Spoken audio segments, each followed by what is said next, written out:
Muy buenos días, tengan todas y todos ustedes. Continuamos con los trabajos de este seminario, Diálogos para la Justicia Abierta y la Cultura Democrática. Daremos paso a la mesa número 1 denominada Principios de un nuevo paradigma de actuación y gobierno judicial. ¿Qué es la justicia abierta? Damos con mucho gusto la más cordial bienvenida a quienes integran esta mesa de trabajos. El jefe del Departamento Académico de Derecho del ITAM, el doctor Jorge Arturo Serdio Herrán.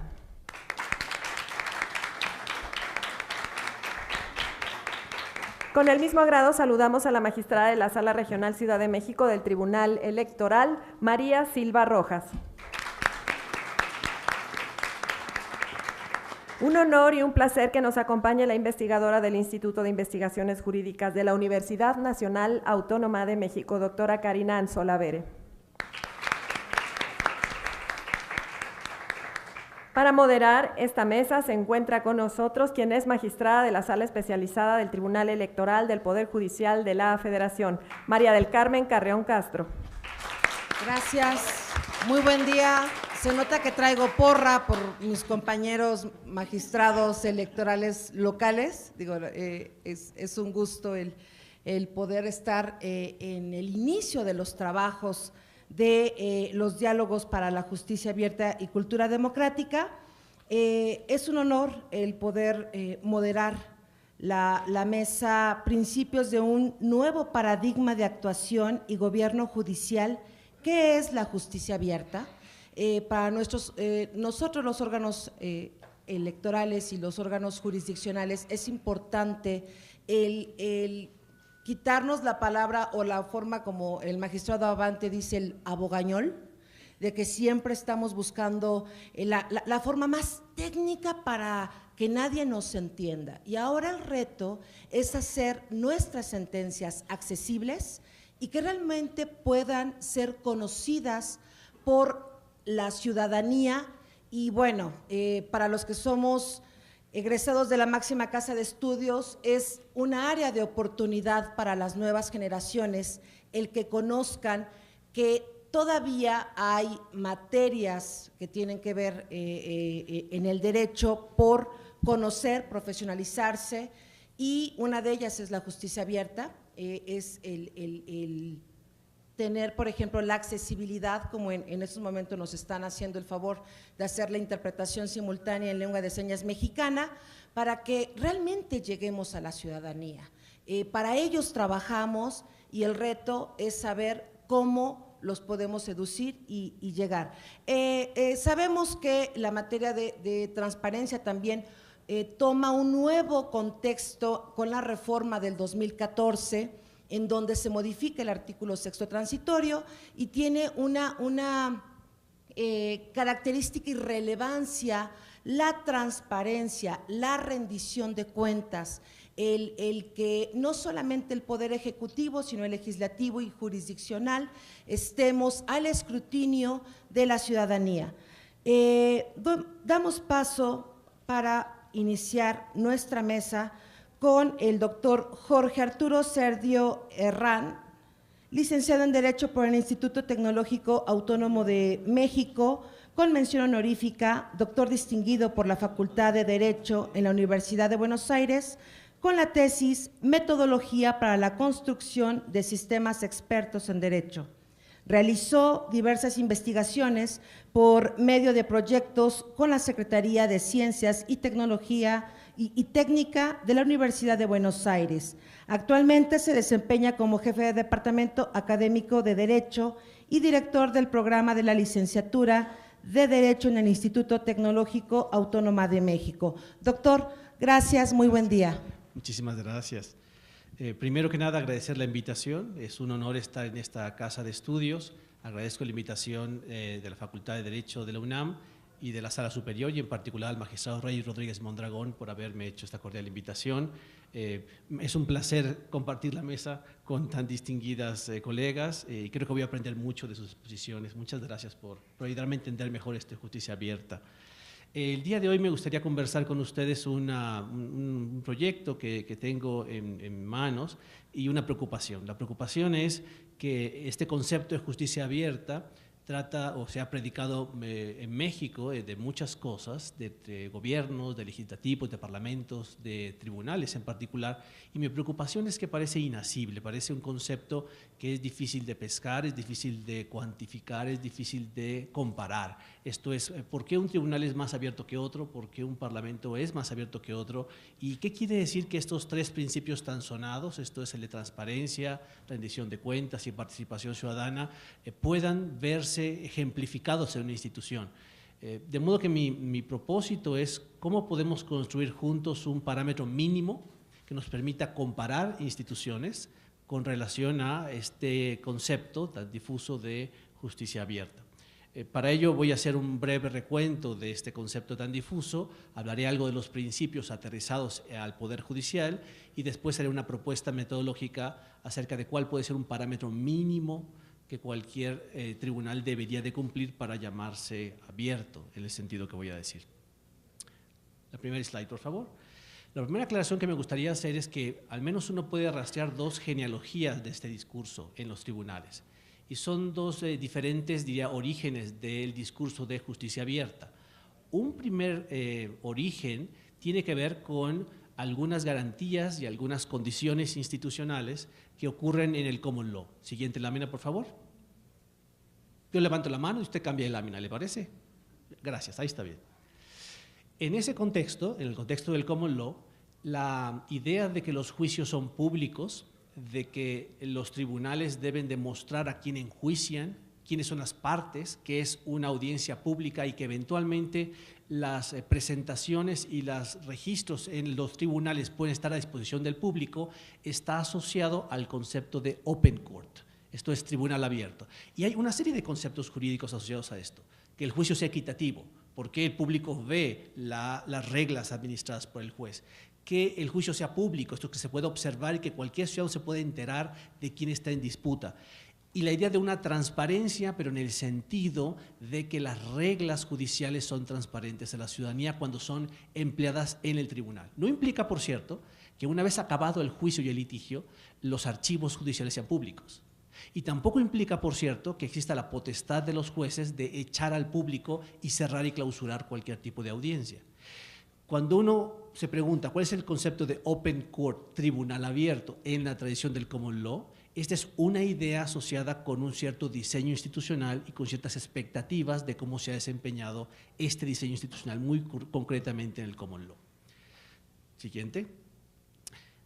Pero esta idea nada tiene que ver de otro discurso acerca del tribunal y gobierno abierto que se origina con una iniciativa atada al desarrollo económico y que uno puede ahora visibilizar de la mano de la Organización para la Cooperación y el Desarrollo Económico y que hace bastantes décadas asoció lo que se conoce como el desarrollo institucional o la economía de las instituciones. La idea de que sin instituciones que tienen ciertas características no hay desarrollo económico. Una de estas instituciones es la democrática, participativa, la democracia que incluye, y un grupo de instituciones democráticas, dicen, está correlacionada con ciertas condiciones de desarrollo. Siguiente. Noten que esta idea de que existe una correlación entre el desarrollo económico y las instituciones abiertas, de la mano de la OCDE está asociada a una definición, diría yo, organizacional, denominada así porque eso es un conjunto de actitudes que si están alineadas de determinada manera, entonces producen ciertos resultados, a saber, desarrollo económico.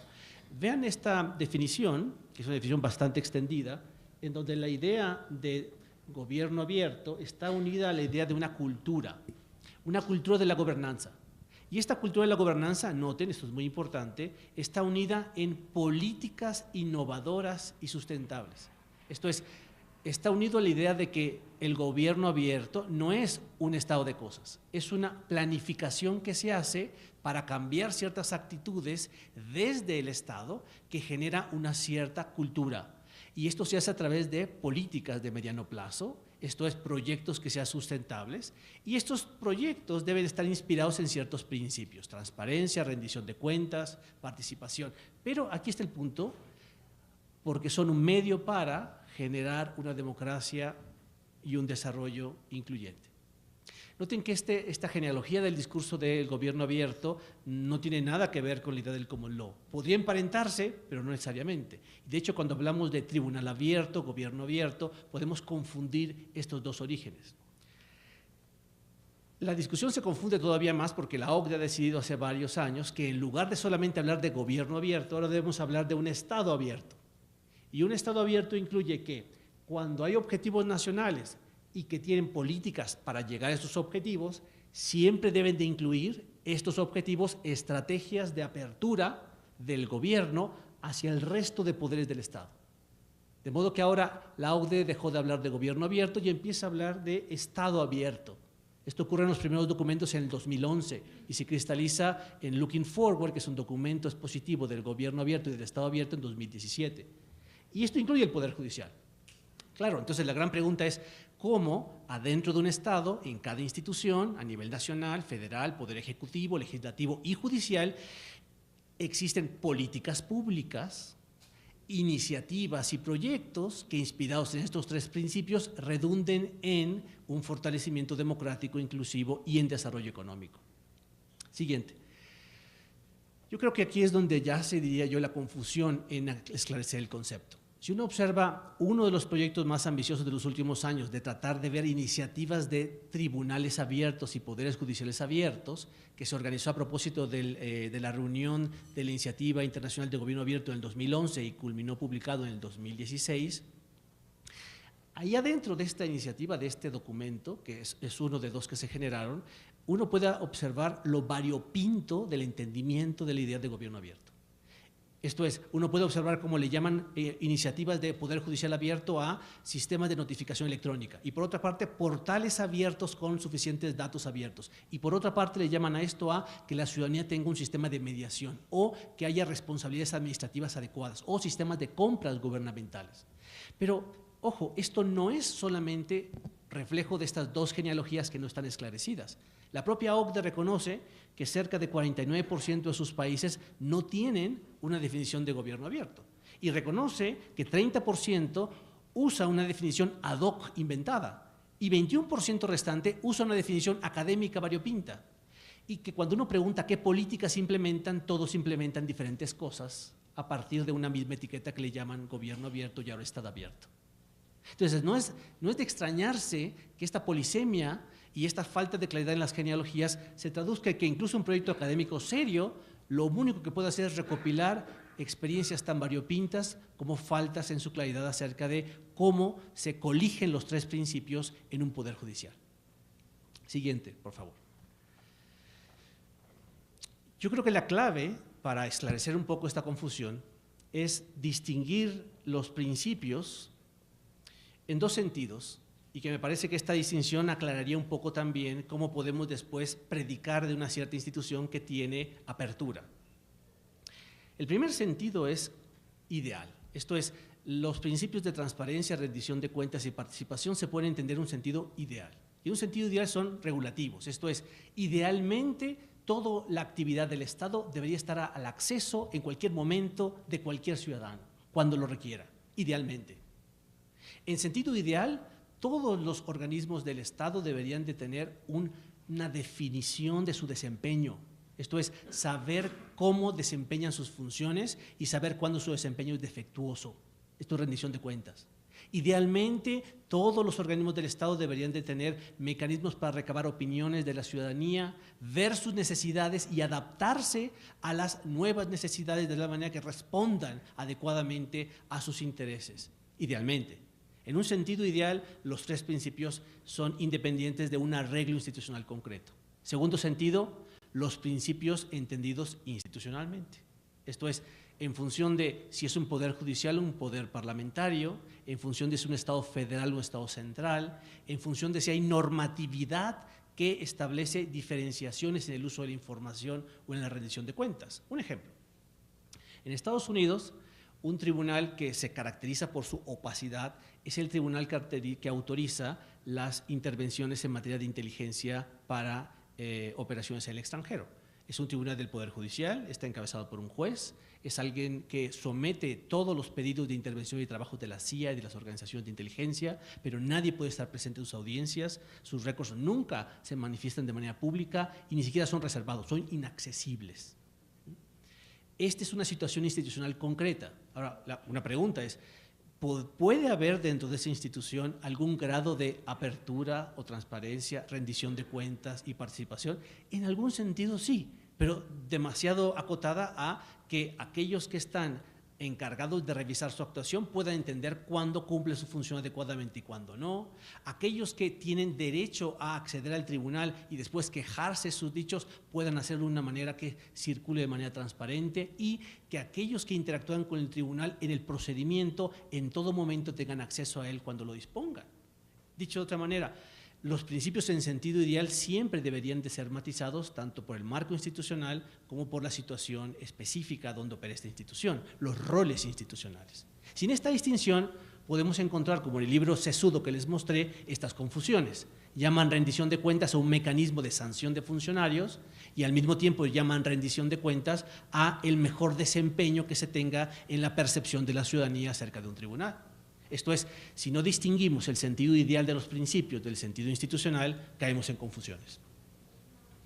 Dicho esto, entonces, ¿cómo podemos decir que un tribunal es abierto pensando en materia electoral o pensando en cualquier tribunal con relación a estos principios? Siguiente diapositiva, por favor. Yo creo que lo primero que nos permite iluminar esta distinción es que hay una relación específica. La relación es que, por defecto, toda institución tiene que acoger los principios de manera absoluta y hay que justificar el arreglo institucional concreto. Esto es, por defecto, todos los datos deben estar disponibles de tal manera que puedan descargarse en bulto, sin necesidad de ninguna petición. Por defecto, todas las actuaciones del tribunal entre sus partes o terceros deben de poder ser inmediatas y dar un seguimiento específico a la toma de decisiones. Por defecto, todos los tribunales deben tener mecanismos de seguimiento de la gente que atiende y mecanismos de adaptación respecto a sus demandas ciudadanas. Por defecto. Y debería de justificar cuando un tribunal no incluye ciertas voces, debería justificar cuando un tribunal no tiene indicadores de desempeño ni rendición de cuentas, debería de justificarse cuando un tribunal, por ciertas razones normativas, limita el acceso, impone costos o limita la manera en cómo la información se disemina. Dicho de otra manera, nos permite por lo menos dar cuenta que por defecto todo debe operar de manera absoluta y la institución tiene la justificación específica de por qué lo implementa de manera concreta. Un ejemplo específico.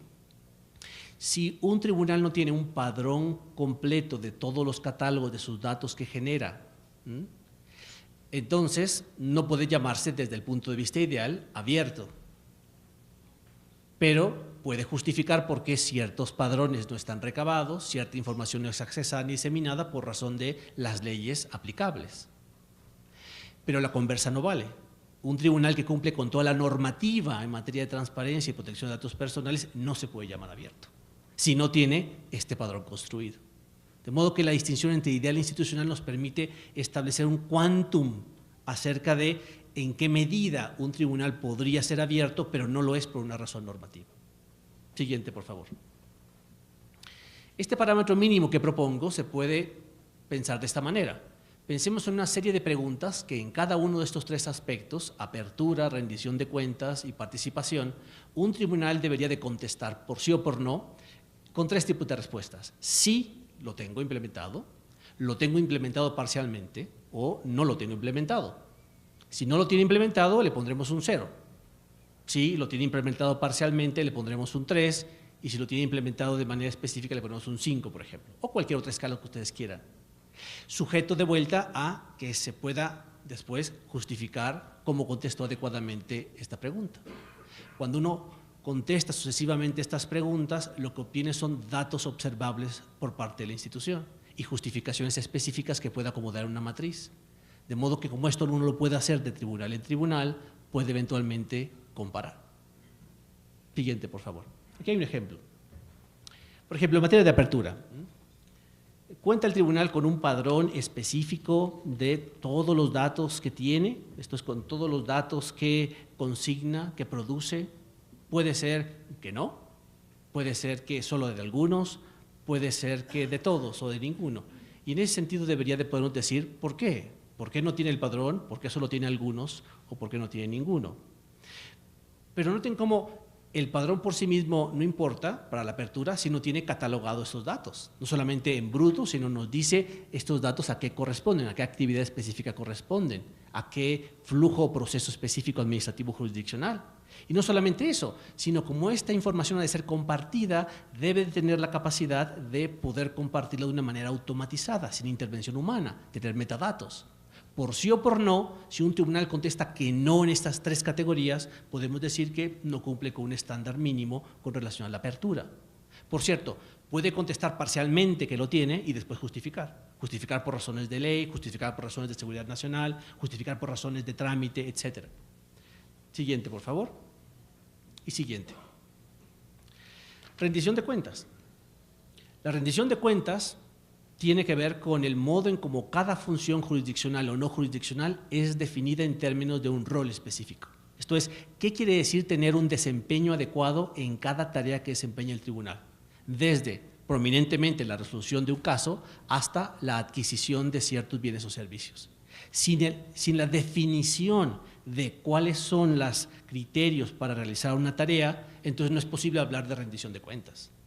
Ojo, noten esto, en la bibliografía relevante, lo importante es que la información del desempeño esté ligada a la toma de decisiones relevante para la institución. ¿De qué me sirve tener todos los datos de los vehículos adquiridos si no tengo ningún dato acerca de qué cuenta cómo desempeñarse bien como el que se dedica a adquirir estos vehículos?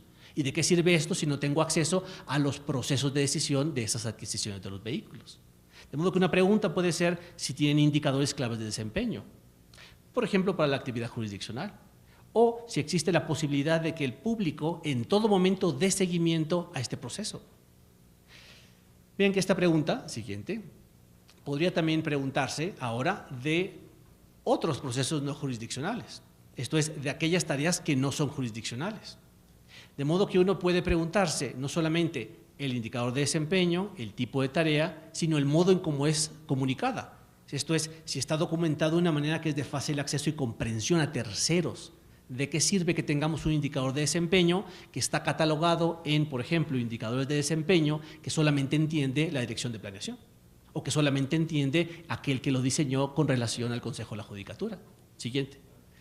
De modo que cuando uno piensa en la rendición de cuentas, estas preguntas hacen, digamos, tres tipos de variables. La primera es, ¿cuál es el indicador de desempeño? Si es accesible y el modo en que es accesible para todas las tareas del tribunal. Si un tribunal no tiene esto definido, entonces falla en el parámetro mínimo en la rendición de cuentas. Siguiente, por favor.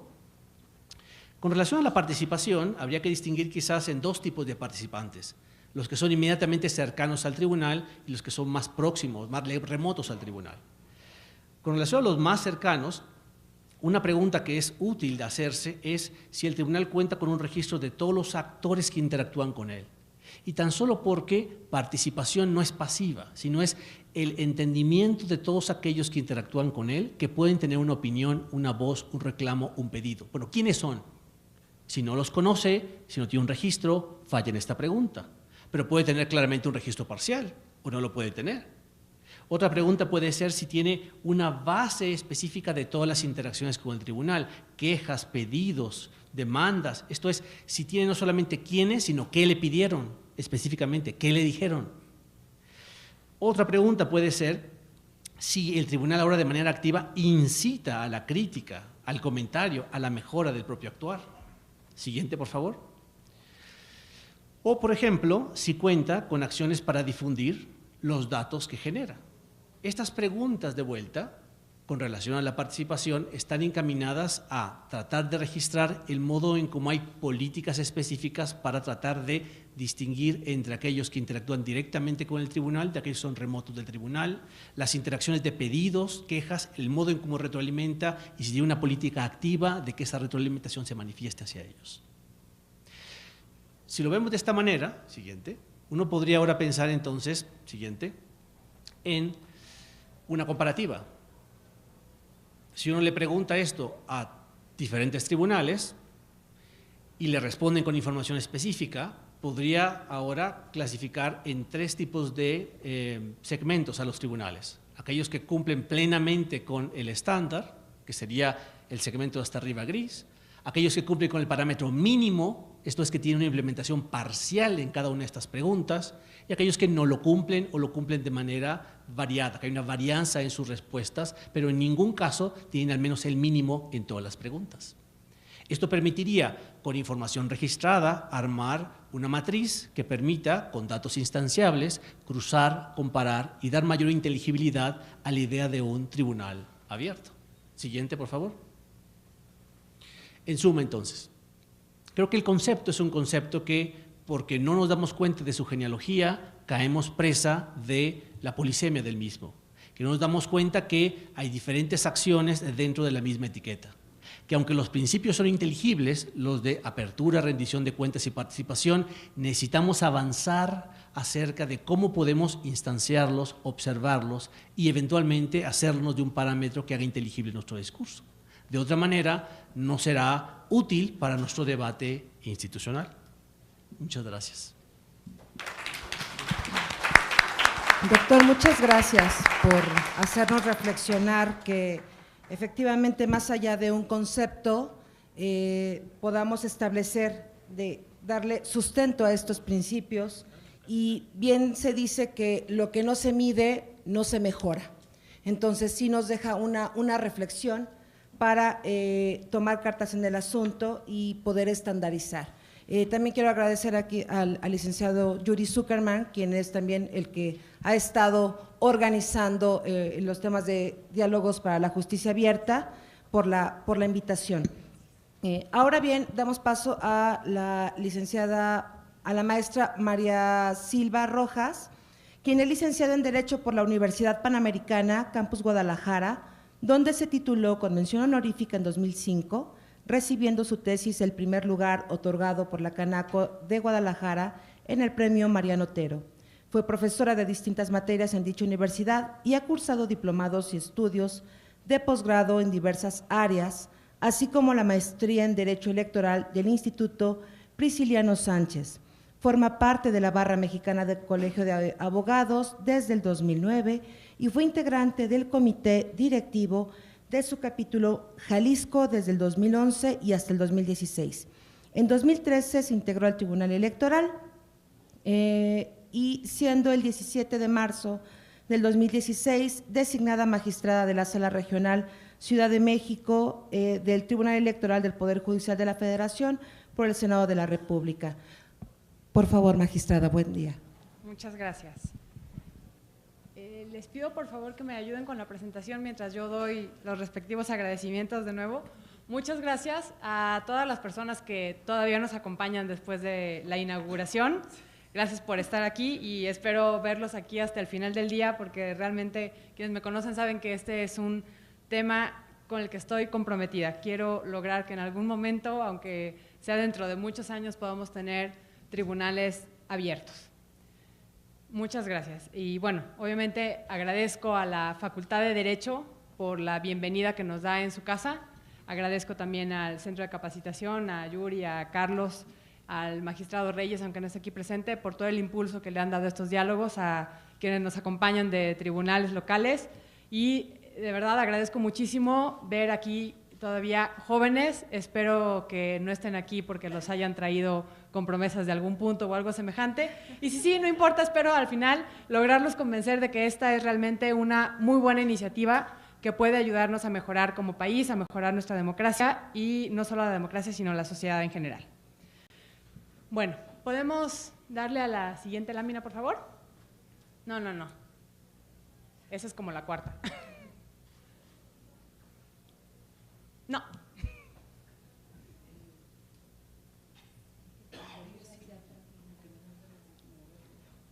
Aquí está. Es que no jala aquí. ¿Puedo? A ver, la van a volver a cargar, creo. Pero bueno, mientras podemos ir empezando, porque vamos a hacer voy a retomar un poco lo que ya comentó antes Jorge Serdio. Hasta el principio, el azul. No, el de atrás. La flecha otra, la flecha la... Es que este nada más pantalla, ¿verdad?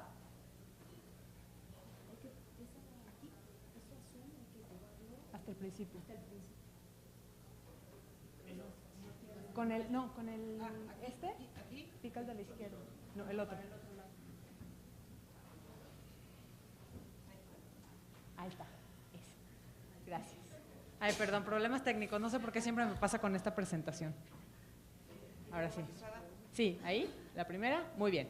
Bueno, ahora sí empezamos. Los antecedentes. Y como ya comentaba antes de mí Arturo Serdio, los antecedentes están en el concepto del gobierno abierto. Y estos antecedentes son, ¿le puedes dar otra, por favor? Muchas gracias. Son principalmente, tiene muy poco el gobierno abierto en general como concepto de haber nacido. En el 2009, cuando Barack Obama llega a la presidencia, lo primero que hace es emitir el memorándum para el gobierno abierto. ¿Qué es esto? Durante toda su campaña, Barack Obama estuvo retomando ideas de la sociedad, era parte de su campaña, de cuáles eran las políticas públicas que la sociedad quería que él implementara cuando llegara al poder, si es que llegaba. Y lo consiguió. Y entonces, en este memorándum de gobierno abierto, lo que él hacía era, en parte, plasmar este concepto que tenía él de una apertura y una interrelación que podía haber entre la sociedad y el gobierno para crear este tipo de políticas. Él era presidente, estamos hablando de un poder ejecutivo. Eso era lo que intentaba impulsar él con el memorándum de gobierno abierto, 2009. En 2011 se firmó la Alianza para el Gobierno Abierto, del que México es parte fundadora.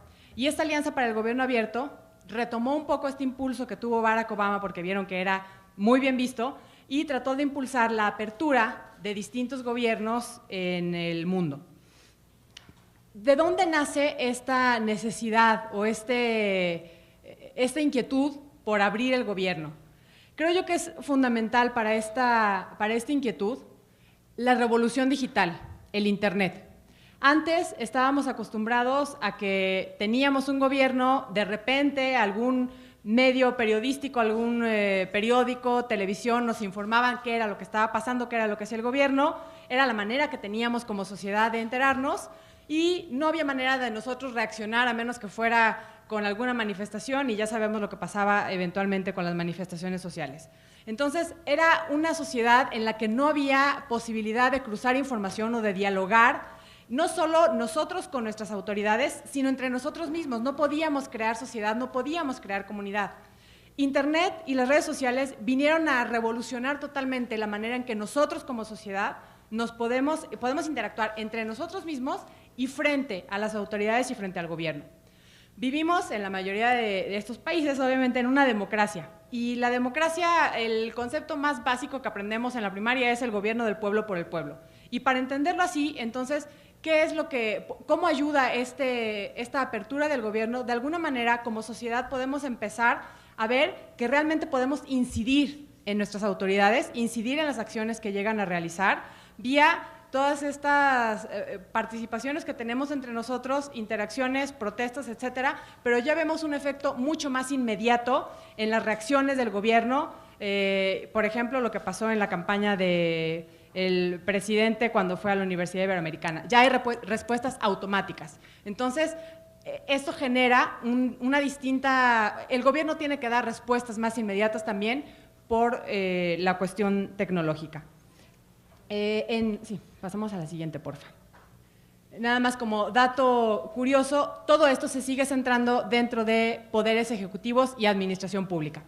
En 2014, la Alianza para el Gobierno Abierto firmó el firmó su programa para los próximos 4 años, de 2015 a 2018, y por ahí en algún renglón aventó que sería bueno que los estados que formaban parte de la Alianza para el Gobierno Abierto trataran también de llevar la apertura a sus órganos jurisdiccionales.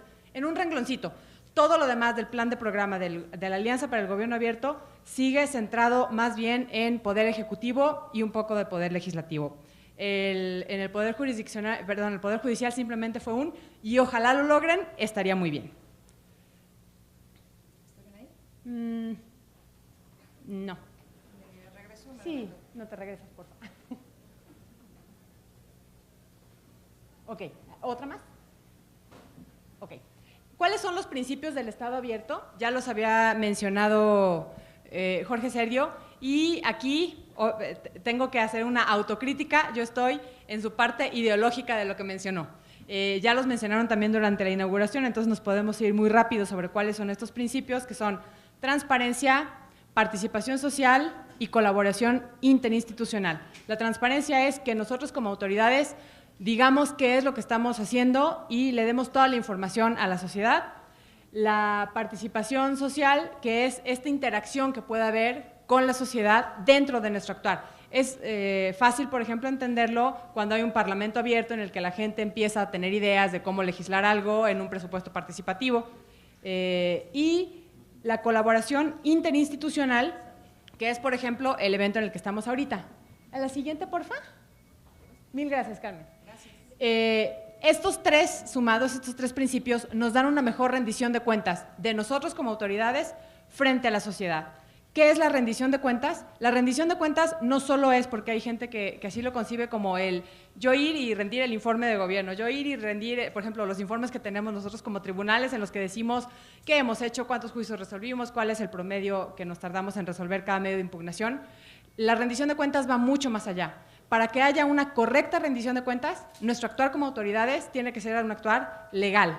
Y entonces, ahí es donde está también la conexión con la participación social, por ejemplo, y por eso la rendición de cuentas es el efecto de la apertura de las autoridades. Para que haya una correcta rendición de cuentas necesitamos también, o nos ayuda, que la sociedad nos exija que demos buenos resultados, que empleemos de manera correcta los recursos, etcétera.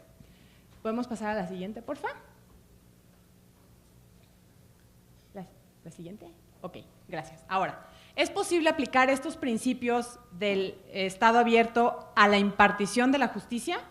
La siguiente, porfa. Bueno, esta tablita creo que algunas personas ya la conocerán porque ya la han visto en otros lados, aunque la voy actualizando. Sí es posible aplicar estos principios, aunque es complicado, mucho más complicado que en otros poderes del Estado. Me voy a ir un poco rápido, sobre todo en el primer renglón, que es el que está relacionado con las actividades que nos competen principalmente como tribunales, que son las actividades jurisdiccionales. En materia de transparencia, ¿qué es lo que podemos hacer para cumplir con el principio de transparencia? Bueno, emitir sentencias ciudadanas. Y voy a ir un poco más adelante a las sentencias ciudadanas, por eso no me detengo mucho aquí. Ya lo mencionaba Sergio también hace ratito, la sistematización de las sentencias, la sistematización de todos los datos también es importante, y tener datos abiertos. ¿Qué son estos dos elementos para quienes no están muy familiarizados con ellos? Es, por ejemplo, muchas veces necesitas descargar una sentencia para analizarla, para estudiarla, para hacer algún trabajo. De nada te sirve que esté en PDF porque vas a tener que copiarla, vas a tener que transcribirla. Datos abiertos implica que realmente puedan ser manejables por la gente que los descargue. La sistematización, hay muchas personas que sí me han dicho, la verdad es que es también autocrítica, tenemos que mejorar la sistematización de la información que tenemos en el tribunal. Necesitaríamos tener motores de búsqueda que hagan fácil que la gente encuentre lo que está buscando. Que si quieren encontrar una sentencia relacionada con violencia de género en algún municipio, con simplemente poner violencia de género, mujer, municipio, ayuntamiento, puedan encontrarla fácil. A eso es a lo que se refiere la sistematización. Para que un motor de búsqueda les arroje exactamente los resultados que están buscando, nosotros como tribunal tenemos que tenerlos sistematizados para que cuando ustedes meten esas palabras, les arroje exactamente los resultados que están buscando y no basura o paja en la que van a tener que estar abriendo y abriendo y abriendo y leyendo hasta encontrar lo que están buscando. Rendición de cuentas. La rendición de cuentas se puede dar, por ejemplo, en entrevistas que podemos dar nosotros como funcionarios, en radio, en televisión, en la que nos pregunten acerca de criterios, que ahorita ha habido bastantes, por ejemplo, con todo este tema de fiscalización o de las elecciones que están ahorita por resolverse del Estado de México y de Coahuila. Publicaciones que hacemos los funcionarios y las funcionarias en revistas, en periódicos, a través de las cuales deberíamos tratar de hacer que toda la gente que nos lee entienda qué es lo que hacemos. De repente los medios de comunicación o no son fidedignos o están cargados para algún lado o quieren dar algún mensaje específico o simplemente a lo mejor nuestra sentencia no es lo suficientemente clara y entonces no pudieron retransmitir los periódicos o algún canal de televisión, de radio, qué era lo que estábamos resolviendo. A través de las publicaciones que podemos hacer nosotros podemos tratar de pasarle ese mensaje de primera voz a la sociedad. Participación y colaboración social. Ahorita se está desarrollando, creo que ya el jueves pasado fue el último de los observatorios que está haciendo un laboratorio, y bueno, está también participando el ITAM, varias universidades, de sentencias del tribunal. ¿Qué es lo que busca? Pasar una sentencia a académicos, a magistrados o a personal que intervino en la elaboración de las sentencias y generar un debate acerca del criterio. Es importante que nosotros como autoridades estemos abiertos a la crítica, estemos abiertos a ver si nuestro criterio es debatible o no, si lo comparten o no lo comparten y por qué. Porque así nosotros podemos ir mejorando, obviamente, en nuestras resoluciones. Eso es la ventaja de los observatorios y, obviamente, en estos casos, un observatorio generado desde la sociedad civil es importantísimo para nosotros y ya es una parte que tiene de incidencia la sociedad civil dentro de nuestro actuar, porque nos está ayudando a tener mejores herramientas para resolver mejor los casos. Amicus curiae que se pueden llegar a presentar en los medios de impugnación, o métodos alternativos de solución de controversias, que aunque no están inmersos específicamente dentro del proceso jurisdiccional, sino que van justo antes, ayudan muchísimo a despresurizar el conflicto cuando las partes son las que están resolviendo sus propios conflictos antes de llegar a un tribunal y que un tercero sea quien le diga, tú tienes la razón, tú no. No hay nada mejor que un buen arreglo. Y colaboración interinstitucional, por ejemplo, como este evento, diálogos que pueda haber entre instituciones, estancias judiciales como las que acaba de abrir el Tribunal Electoral, en el que a la Sala Superior fue parte del personal de los tribunales locales para tener una especie como de intercambio, y entonces la Sala Superior obviamente tiene más manos ayudándole y estas personas adquieren conocimientos y empiezan a ver cómo se maneja la Sala Superior, entonces es un ganar-ganar. Y pues bueno, ahí está de todas maneras la tabla para que la puedan ver en todas las otras cuestiones. Si alguien tiene más ideas acerca, sobre todo de cómo generar participación, se los agradecería muchísimo. Todas las ideas son bienvenidas y ahí está mi cuenta de Twitter para que me la pasen o Facebook o lo que quieran. ¿Podemos pasar ahora sí a la siguiente, por favor?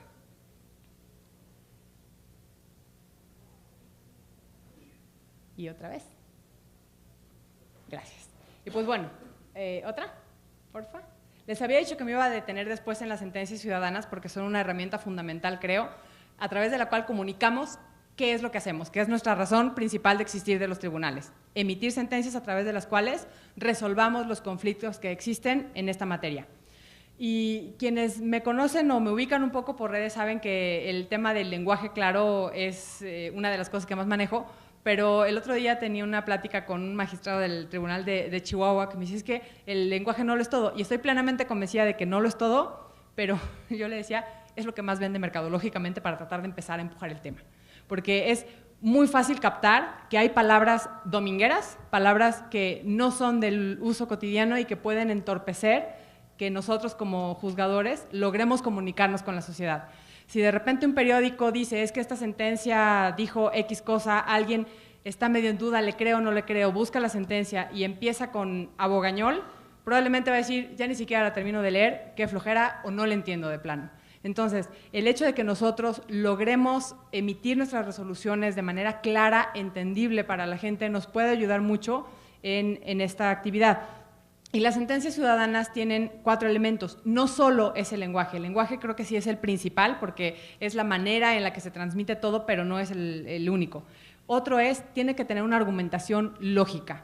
Si no hay una argumentación que realmente diga, esta es la premisa y porque pasó esto y aquí tenemos esto, la conclusión es esta, de repente alguien va a decir, bueno, pero es que cómo diste este salto cuántico de que te pidieron esta nulidad y de repente sin analizar esa misma causal, sino que analizaste otra, determinaste que sí era nula la elección.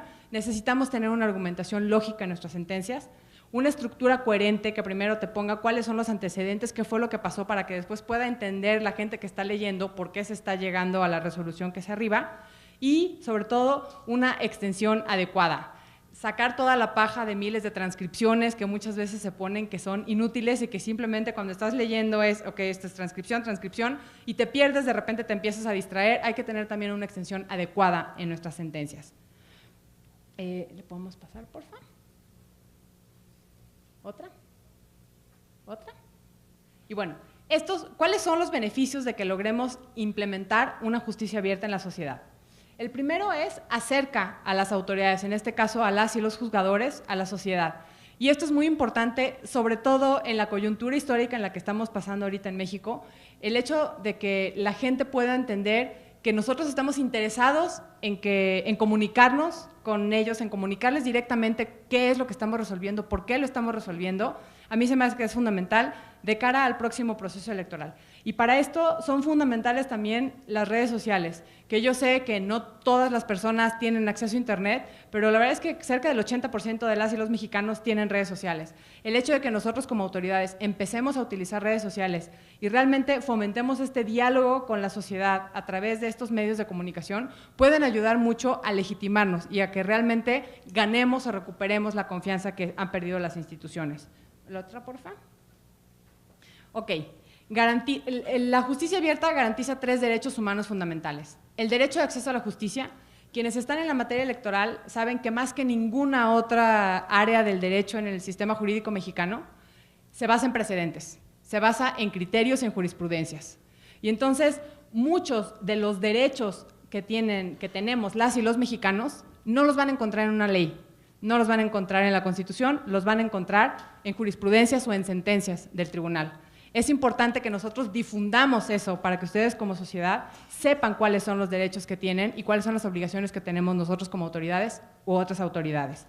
Garantiza el derecho de acceso a la información, obviamente por lo mismo, y el derecho al debido proceso, porque no solamente hay derechos sustantivos, sino también derechos procesales que han ido emitiéndose mediante este tipo de criterios. La siguiente, por favor.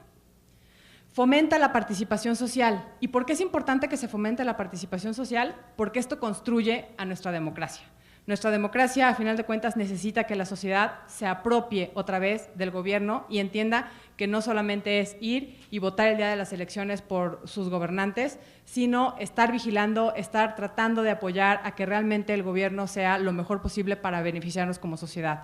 En 2017, a principios de año, el CIDE y el INAI hicieron una métrica para ver cómo íbamos en estos 3 principios de apertura del Estado y el más bajo de todos fue la participación. No hemos logrado nosotros como autoridades vincular a la sociedad o hacer que responda y que trate de participar activamente en el gobierno. Es fundamental para nuestra democracia. El siguiente, por favor. Y pues bueno, finalmente fortalece la legitimación y la confianza en los tribunales, en las instituciones, fortalece la independencia judicial, porque si realmente un juez está emitiendo todos sus criterios de manera transparente, siguiendo todos estos principios del gobierno abierto, es mucho más difícil que llegue alguien a tratar de comprarlo o a tratar de ofrecerle algo. ¿Por qué? Porque sabe que transparenta todo y de igual manera se va a ver transparente que hay algo chueco ahí y a nadie en su sano juicio le interesaría perjudicarse de esa manera. Fortalece también el cumplimiento de las sentencias. ¿Por qué? En la medida en la que nosotros como tribunales vayamos adquiriendo mayor legitimación y mayor confianza, la gente, aunque, bueno, y también en la medida en la que nuestras sentencias sean entendibles por la gente, tal vez pueden no estar de acuerdo con lo que estamos resolviendo, pero si se entiende y se entiende que estamos diciendo conforme a derecho qué es lo que le toca a cada quien, ¿cuál va a ser el resultado? Que se empiecen a cumplir las sentencias, porque saben que lo que se dijo aquí ya no se va a revocar porque es una sentencia emitida conforme a derecho, no es una sentencia emitida a contentillo o porque hay algo chueco que no le entendí. Eso ayuda a que se cumplan las sentencias y mejora, por favor, la siguiente, mejora, como ya lo decía Jorge Sergio, la economía, porque al final de cuentas si se cumplen las sentencias, esto ya saliendo un poco obviamente también de la materia electoral, sino hablando en general de todos los tribunales, por ejemplo, en la materia mercantil, si alguien sabe que firmó un contrato y si no le cumple la otra parte, puede ir y demandarle y obtener el cumplimiento, empieza a fortalecerse la economía, porque sabemos todo el mundo que se va a cumplir lo que pactamos. Esto, a final de cuentas, ayuda a fortalecer nuestro Estado de Derecho y nuestra democracia. Muchas gracias.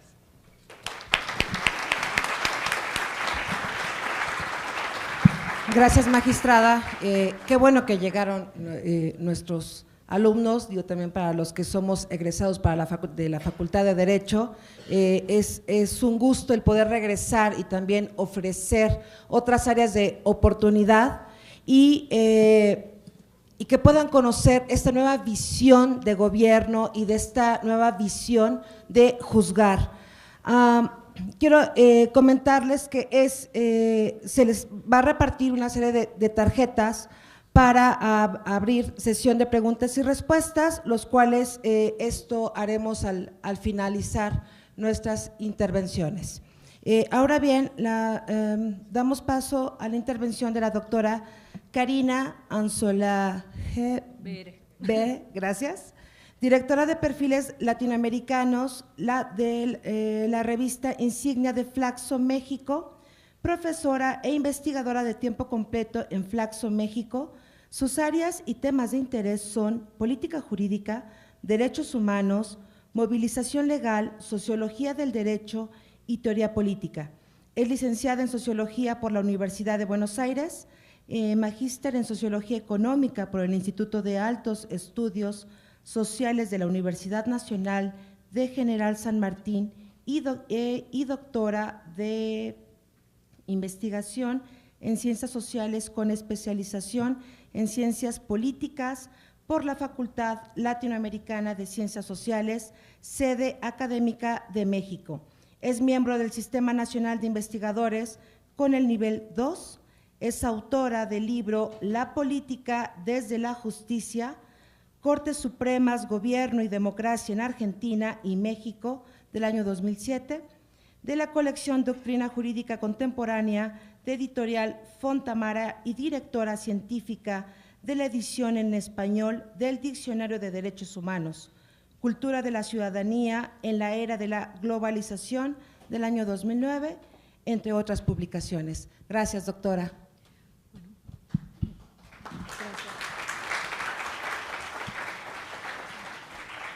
Buenos días.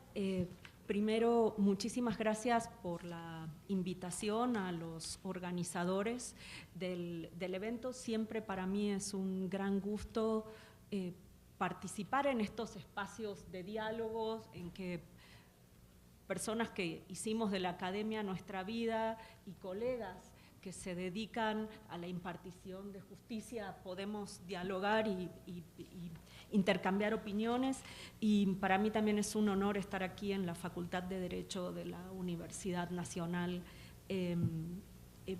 pudiendo conversar con todos ustedes. Una aclaración respecto del currículum.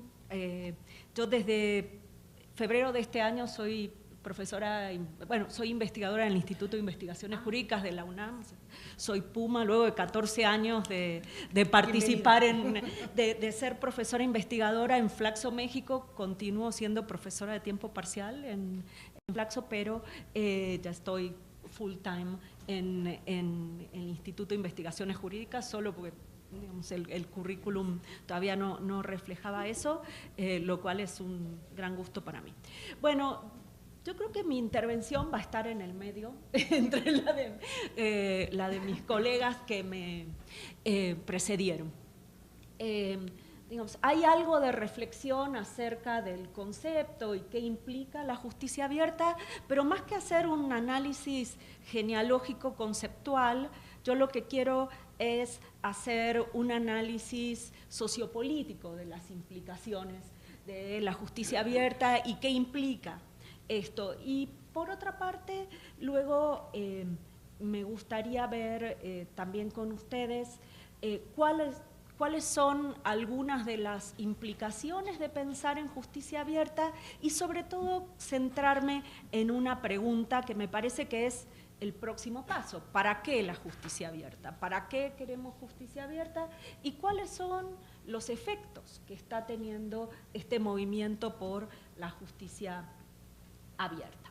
Bueno, en primer lugar, lo que quiero destacar, algo ya Jorge había planteado, es, por una parte, la justicia abierta en la tradición de la filosofía política, sobre todo de common law y la tradición inglesa específicamente, es un principio inherente al Estado de Derecho. En la tradición de common law, digamos, la posibilidad de acceder a la publicidad de las sentencias está vinculada con la noción misma del debido proceso.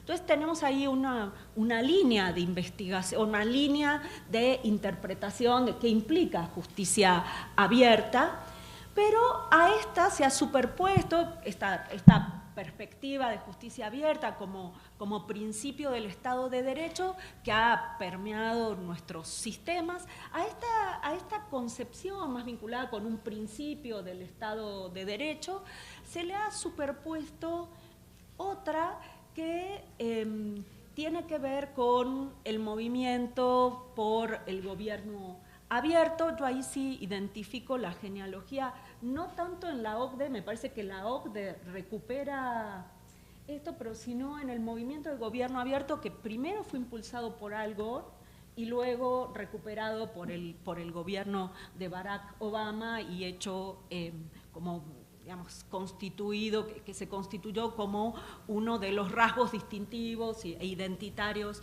de ese gobierno. Pero en todo caso lo que tenemos es que hay una superposición, por una parte, de un principio del Estado de Derecho, la idea de que, bueno, las sentencias deben ser abiertas y deben ser públicas y la justicia debe ser una caja de cristal y la garantía de una justicia adecuada está vinculada con la caja de cristal, y por otra parte un movimiento contemporáneo vinculado con la apertura de el gobierno y un mejoramiento de la relación entre el gobierno y la ciudadanía como para mejorar la legitimidad y los vínculos y abrir de alguna manera el espacio del Estado en una dinámica más fuerte entre el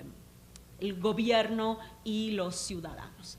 En este sentido me parece algo muy interesante que esta tendencia que, como ya se sostuvo, en realidad se concentró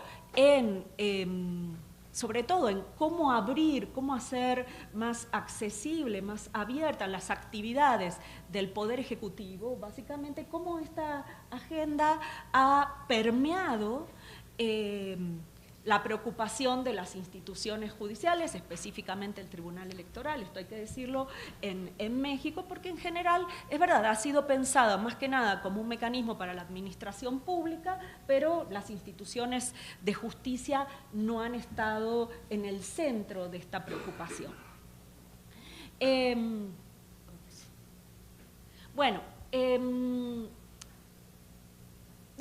Creo que en este sentido esto nos hace pensar en una cosa. En primer lugar, que la preocupación por la justicia abierta está vinculada con una relación deseable entre las instituciones de justicia y las personas, pero que esta relación entre poder judicial y sociedad no se limita exclusivamente a la apertura de la información, sino que intenta complejizar este análisis o esta concepción acerca de la relación entre las instituciones judiciales y la ciudadanía.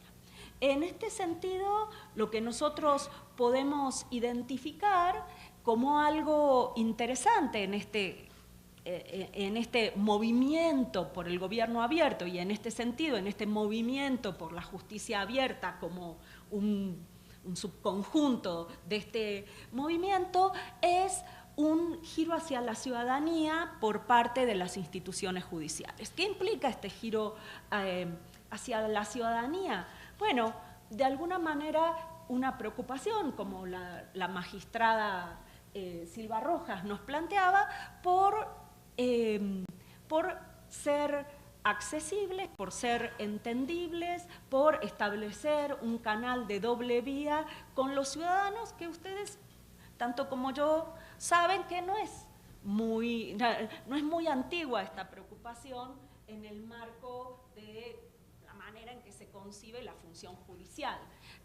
Yo siempre me acuerdo cuando estaba haciendo trabajo de campo para mi tesis doctoral, una frase que, por ejemplo, en Argentina repetían una y otra vez los jueces y la asociación de magistrados, era que los jueces hablan a través de sus sentencias, ¿no? Esta idea de que los jueces hablamos a través de sus sentencias, si la entiendes bien, si no, ¿no? Y no hay política de comunicación, no había una preocupación por llegar de otra manera. Claro, lo que pasó en Argentina es que con la crisis de 2001 y 2002, por ejemplo, la Corte Suprema de Justicia fue objeto de protesta social y se pidió que se vayan todos sus miembros. Esto generó una conciencia acerca de la crisis de legitimidad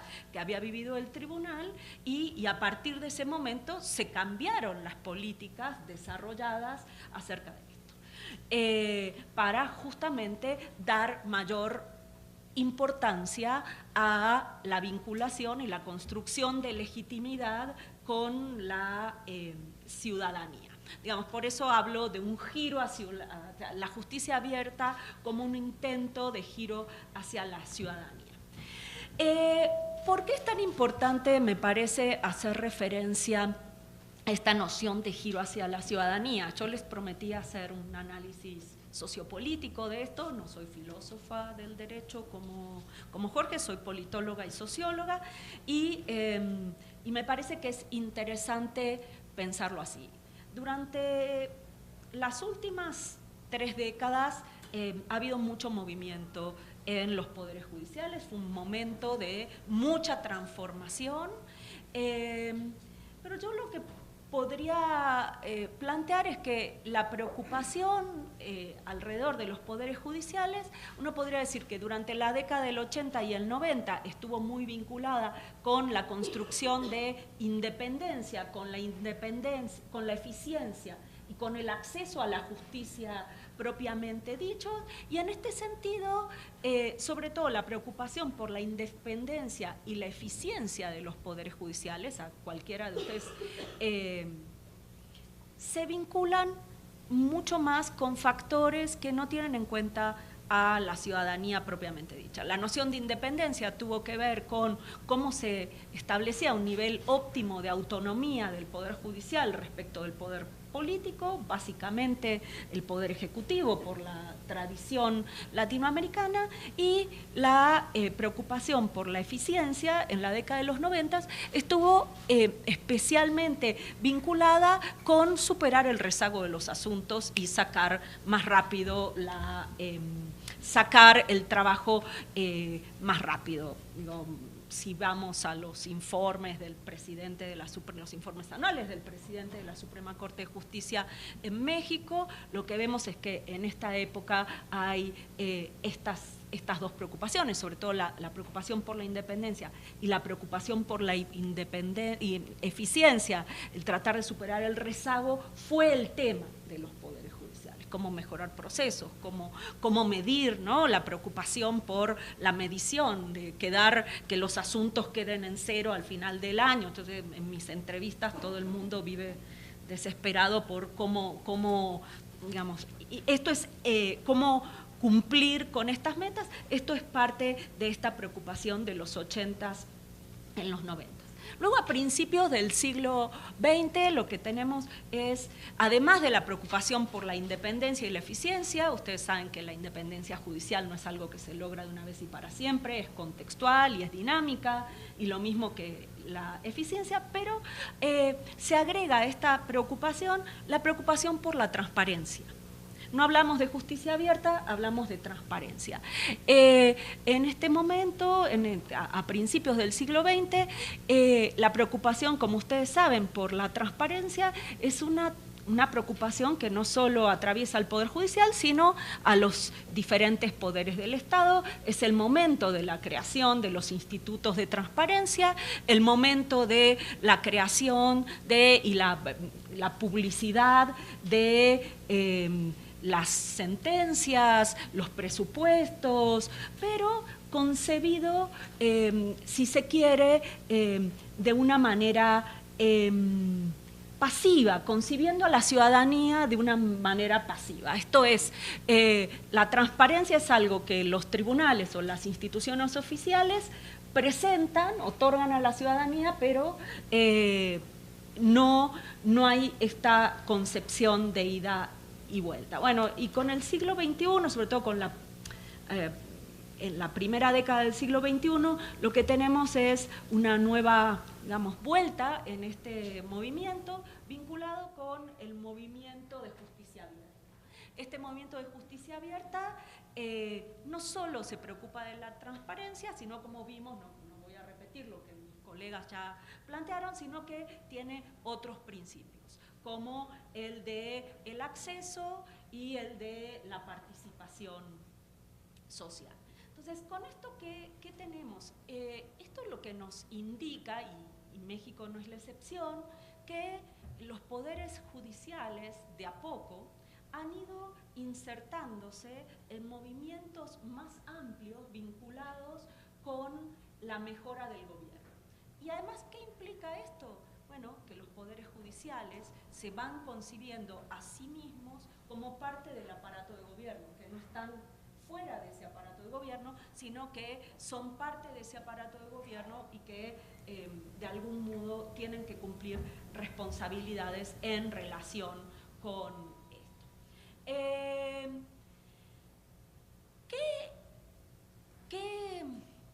¿Qué podemos decir? ¿Qué aspectos nos permitirían hablar del vaso lleno y qué aspectos creo que nos hablan todavía de un vaso vacío que hay que llenar? Bueno, el primer aspecto creo que tiene que ver con reconocer el avance en este sentido es justamente este giro a la ciudadanía y este intento de pensar una relación de doble vía, ¿no? Donde ya no es solo los tribunales, no son solo los tribunales abriendo la información, haciendo públicas sus sentencias. Ustedes, no sé si los estudiantes se acuerdan, todos los demás sí. A principios de este siglo, las sentencias de la Suprema Corte de Justicia no eran públicas. O sea, si queríamos estudiar las sentencias, teníamos que pedir, por favor, o conseguir a alguien que nos la dé. Ha corrido mucha agua bajo el puente, pero no estamos hablando de 15 años hacia atrás, no estamos hablando de tanto tiempo hacia atrás. Entonces, me parece que esta idea de el vaso lleno es esta idea de doble vía, ¿no? Además de brindar información, poder recibir e interactuar con los ciudadanos de alguna manera.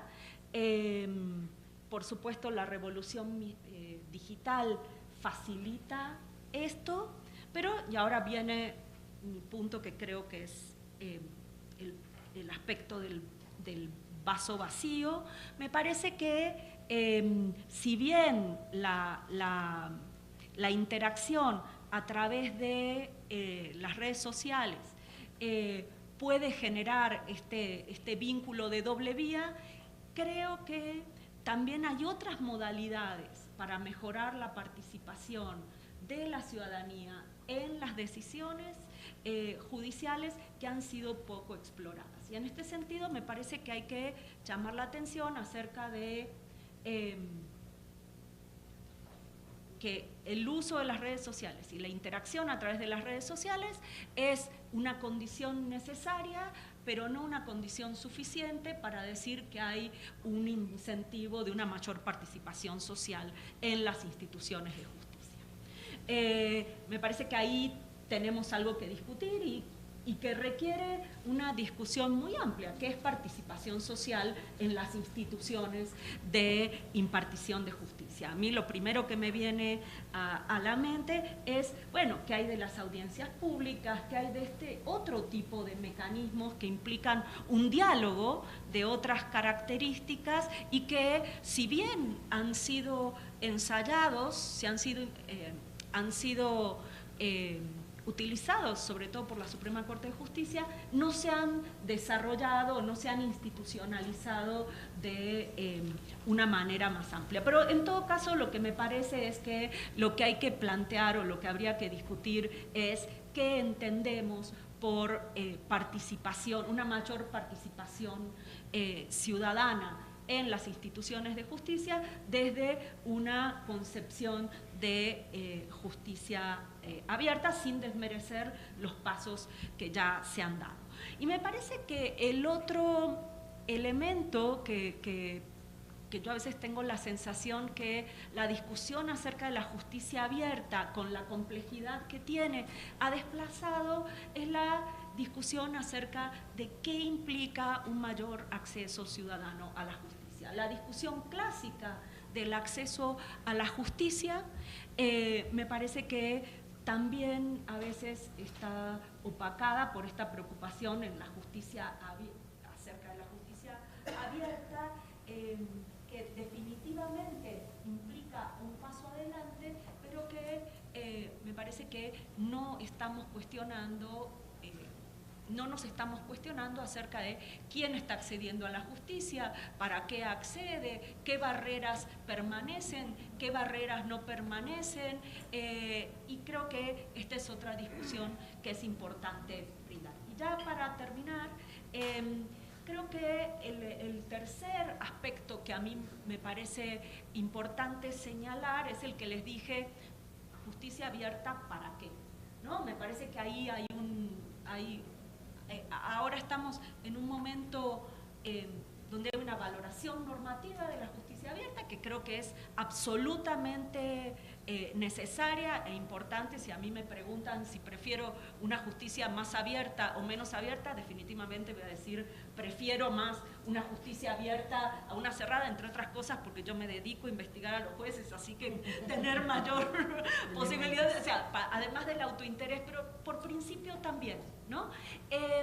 Pero yo lo que creo es que, y en una de las últimas diapositivas de la magistrada Silva Rojas, lo decía, hay muchas promesas. La justicia abierta se relaciona con muchísimas promesas, ¿no? Con un mayor acceso a la justicia, con una mayor vigencia del Estado de Derecho, con la democratización y demás, pero efectivamente no sabemos todavía con qué se vincula. Y si se puede vincular con todo eso, si hay varias mediaciones que son necesarias. Y este es un llamado a la necesidad de empezar a hacer investigación empírica para poder, quizás este tipo de indicadores como los que planteó Jorge Serdio, son un primer avance. No solo hacer investigación empírica acerca de cómo medir mejor la justicia abierta, que coincido que es absolutamente necesario, sino que si la mayor apertura, ¿con qué beneficios se asocia? ¿No? Me parece que si a mí me dicen con qué se beneficia en lo inmediato como socióloga y politóloga la justicia abierta, tal como está definida y tal como están implementados los programas vinculados con esto, yo digo, para mí se debería tener un impacto positivo, una relación positiva con el mejoramiento de la legitimidad, al menos de la legitimidad de los tribunales. Pero me parece que nos tenemos que plantear justicia abierta, ¿para qué? Y qué efectos está, sobre todo, provocando esta apertura de la justicia. Esto redunda en una mayor legitimidad, que parece que es una de las principales preocupaciones que guiaron este movimiento. Se vincula con una mayor claridad de las sentencias, se vincula con un mayor fortalecimiento y un cambio de la cultura institucional al interior de los poderes judiciales y no tanto hacia afuera. ¿Con qué se vincula? Y me parece que dados estos avances, estamos en condiciones de empezar a pensar efectivamente qué efectos han tenido y tienen estos movimientos hacia la apertura de los tribunales, que no me cabe la menor duda que es la senda por la que hay que profundizar, pero que también tenemos que tener muy claros cuáles son los efectos y las consecuencias que están llevando aparejadas. Muchas gracias.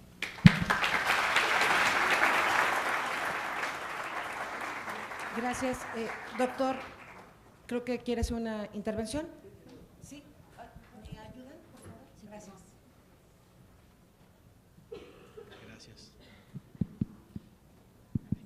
Solo para abrir un poco el debate al público y complementar lo que ha dicho Karina Solaberry, que me pareció muy interesante. Me gustaría poner sobre la mesa, digamos, dos reflexiones. La primera es que hay un paralelismo en las promesas no cumplidas del movimiento de datos abiertos. Esto está bien documentado. Esto es, cuando se inicia el movimiento de datos abiertos, que inicia con los movimientos de software abierto, esto es que la información debe ser libre, accedida por todos de manera informática, se decía que esto iba a traer menor corrupción, mayores eficiencias, mayor participación ciudadana, mayor explotación de los datos que ahora no observamos, que la sociedad se iba a volver mucho más involucrada y cuidadosa de los datos, se iba a concebir como una sociedad participativa activa. Y todo esto fracasó. Y hay mucho escrito de por qué fracasó, ¿no?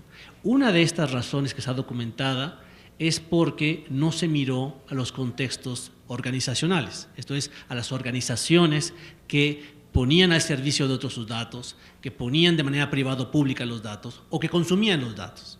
Dicho de otra manera, sin un estudio de qué rol juega la organización y si estos roles están preparados para ser abiertos, transparentes y de rendición de cuentas, si no hay un estudio acerca de quién accede a la justicia en este caso o a los datos en el otro, es difícil, digamos, tener claro si se cumplen nuestras promesas. Y creo que acá hay algo que aprender, ¿no? La segunda reflexión que quizás quisiera poner sobre la mesa es que en términos de justicia abierta me parece que hay dos diferentes finalidades que vienen ya dadas. El movimiento del common law, en la ideología del common law, es mejorar la previsibilidad en el Estado de Derecho.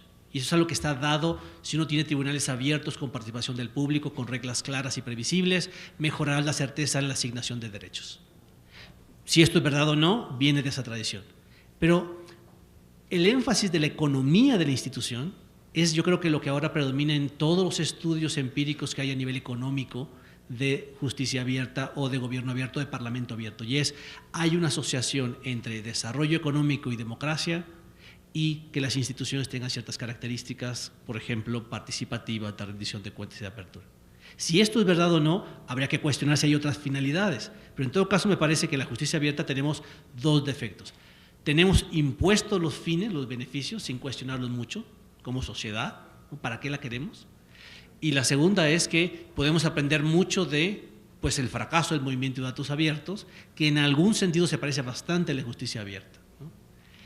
Y la tercera cosa que me gustaría reflexionar con ustedes es la diferencia entre generar mejor percepción de justicia abierta y cambiar instituciones hacia la justicia abierta. Aquí hay otra analogía. En materia de seguridad pública uno puede tener a los ciudadanos con una percepción de que todo está bien y son muy seguros ellos. Por ejemplo, poniendo más cámaras, teniendo diferentes comisarías y módulos de policía muy buenos, cambiando los uniformes, rotando a la gente para que haya mayor tráfico y visibilidad, teniendo mejor alumbrado, cambiando la arquitectura pública. Y todo esto no hace un ápice más seguro a la ciudadanía, sino cambia la percepción acerca de la seguridad.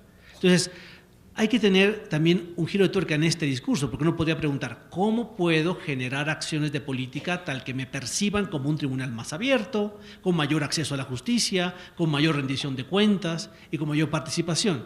Y este es un tipo de enfoque que generará mejor percepción ciudadana y de los actores interesados. Pero seguramente, bajo otros parámetros, no podré acceder completamente a los datos, no me participarán de las decisiones políticas, o las decisiones de toma de decisiones que son importantes para esto, o finalmente la gente que puede tener una voz importante no será escuchada.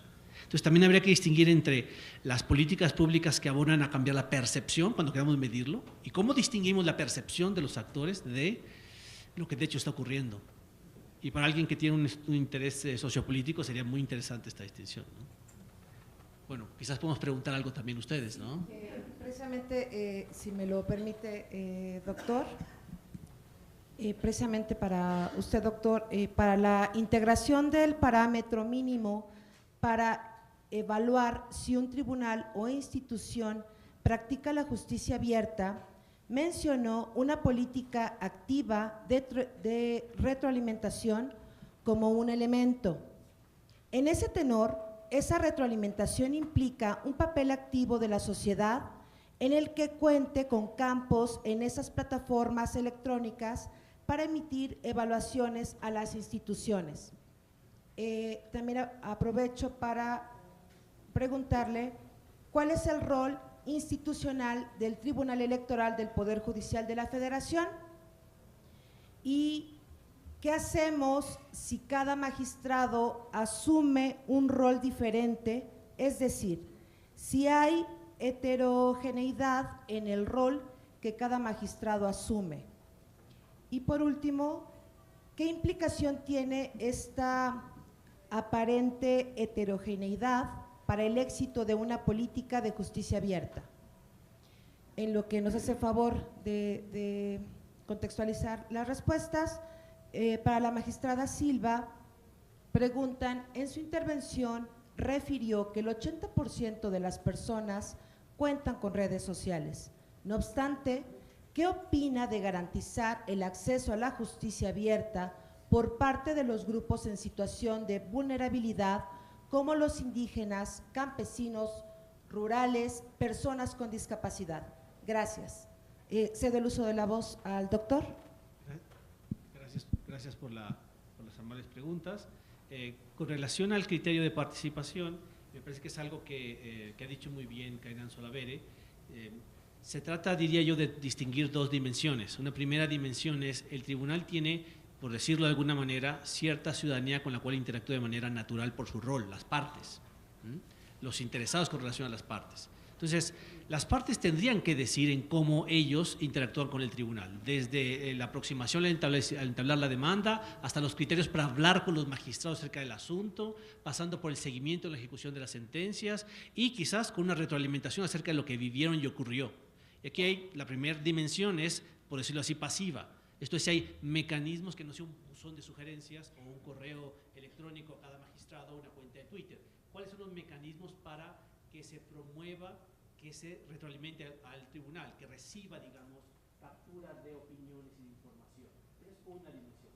Y la otra dimensión tiene que ver cómo se incita el interés de diferentes voces que no están visibles para el tribunal, porque los martillos ven clavos y los destornilladores ven tuercas y así. Bueno, pues el punto es que el tribunal tiene un rol institucional, que es resolver conflictos.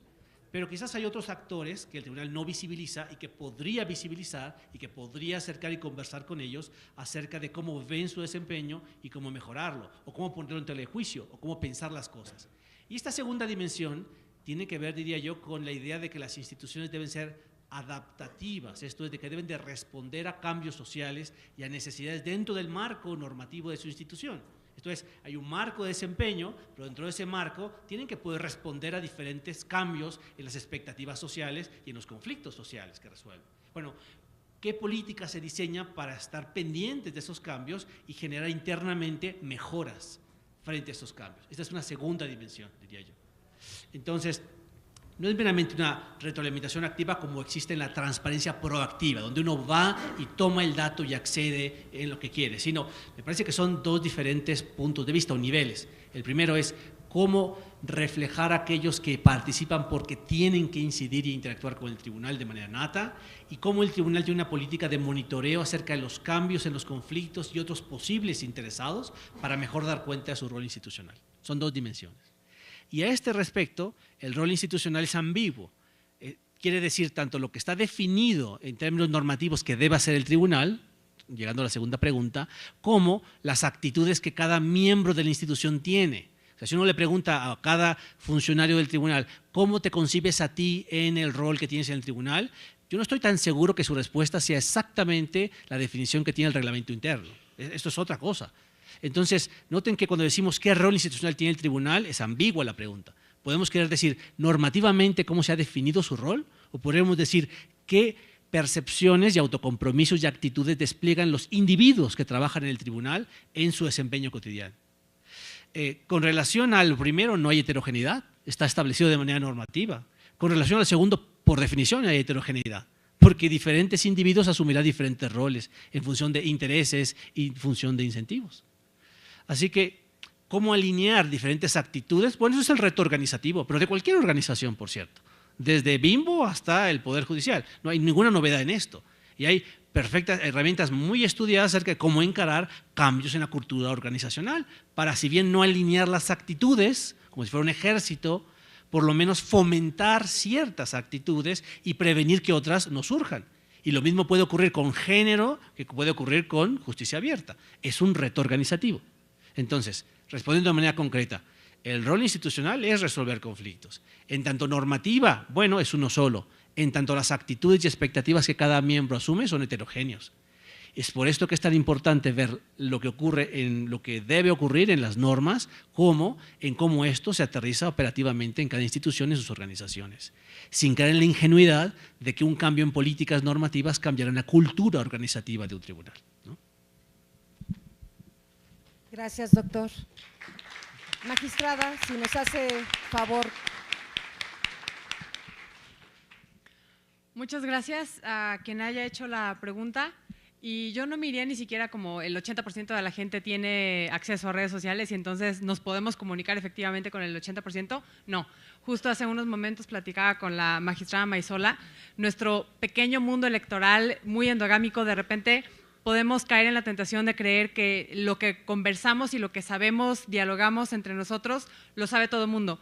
Y eso es una mentira terrible y sería de muchísima ingenuidad de nuestra parte creer que todo ese 80% al que podemos acceder por redes sociales, por ejemplo, tiene acceso a esta información. Es simplemente un mecanismo para nosotros tratar de difundir nuestro trabajo, pero estamos muy lejos de alcanzar nuestro mensaje en ese 80%. Y obviamente es importante tampoco dejar de observar que hay grupos vulnerables a los cuales tenemos que hacer accesible la justicia. En la Sala Regional Ciudad de México, por ejemplo, el año pasado, no es cierto, fue a principios de este año, finales del pasado, principios de este, no me acuerdo bien, perdón, pero resolvimos un asunto en el que una comunidad de Guerrero quería cambiar, es un asunto que ya tenía como 3 años, quería cambiar sus elecciones de las elecciones que tenemos todos nosotros, elecciones constitucionales, a elecciones por usos y costumbres. A final de cuentas se determinó que sí era viable este cambio y en la sentencia en la que se resolvió eso, hicimos una especie de cuestionario para explicar de manera accesible qué era el planteamiento del caso, qué era lo que habíamos resuelto, con preguntas, quién planteó la demanda, por qué era lo que querían, qué se resolvió, por qué, con base en qué, etcétera. Puras preguntas y respuestas, y se le pidió al OPLE, al Instituto Electoral Local, que tradujera eso a las lenguas que hablaban en esas comunidades indígenas. Y en este caso, no solo, muchas veces también otra de las trabas que tenemos nosotros como personas, voy a decir, occidentales, es pensar que se tiene que traducir en blanco y negro, en papelito, y de repente traducimos la Constitución y traducimos reglamentos. Los pueblos y comunidades indígenas más bien son de tradición oral, no escrita. Entonces, traducirlo en blanco y negro no les sirve de nada. Lo que hizo el Instituto Local fue salir en camionetas a perifoneo, en camionetas con, ya se me olvidó cómo se llaman estas cosas, con altavoces, a decir todas esas preguntas y respuestas por la sierra para que la comunidad supiera qué era lo que habíamos resuelto.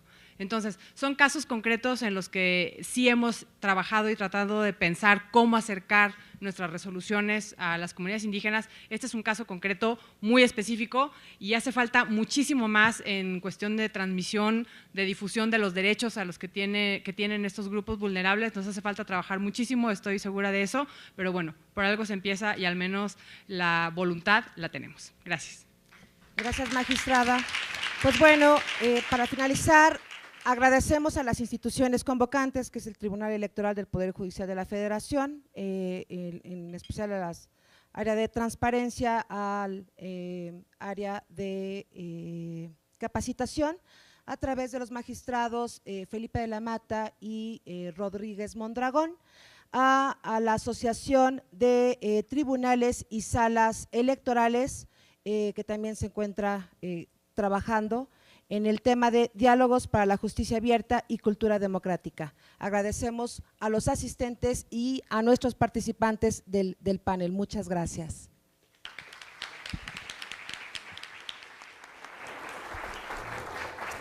Agradecemos a los integrantes de esta mesa, a las y los, y le pedimos de manera muy respetuosa al licenciado Yuri Zuckerman, director general de Transparencia, Acceso a la Información y Protección de Datos Personales del Tribunal Electoral, haga entrega, por favor, de los respectivos reconocimientos.